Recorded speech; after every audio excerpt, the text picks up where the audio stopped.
Kutokea nchini China, wanasayansi na wabunifu wanaandika upya mipaka ya sayansi ya maisha.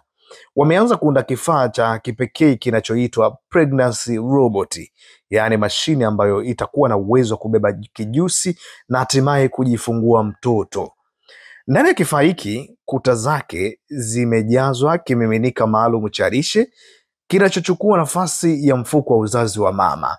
Hapo ndipo kiumbe kitakuwa kikifuatiliwa kwa umakini kwa kutumia teknolojia ya kisasa ya ufuatiliaji wa kibiolojia.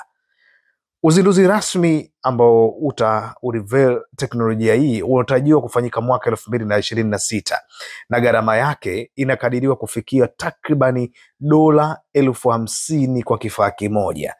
Hili si wazo la kufikirika pekee. Tayari mwaka 2017 wanasayansi waliwahi kufanikisha ukuaji wa mwanakondoo katika mfuko maalum wa kielektroniki unaojulikana kama BioBag.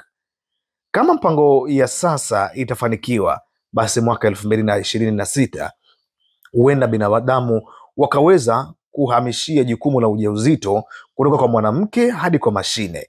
Hii inaleta mjadala mzito. Je, hii ni mapinduzi ya kiteknolojia yenye manufaa makubwa kwa afya na sayansi ya kizazi kipya, au ni hatua inayofuta mpaka kati ya maisha ya asili na sayansi bandia?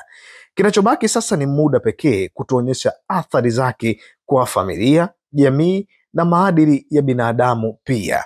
Lakini nadhani dunia itaenda kushuhudia jambo jipya zaidi, kwa sababu kama uzao hautahusika na binadamu, yaani mama hatakuwa na nafasi kubwa kwenye ubebaji wa mimba, basi inawezekana tukaja kushuhudia jamii nyingine ambayo ikawa haina mama, mzazi wake na mlezi wake ni roboti. Hatujajua itakuwaje, lakini ngoja tuendelee kufuatilia kwa karibu, kwa sababu 2026 ikifika tutashuhudia kile ambacho dunia ilikuwa inatamani kuweza kukiona tena.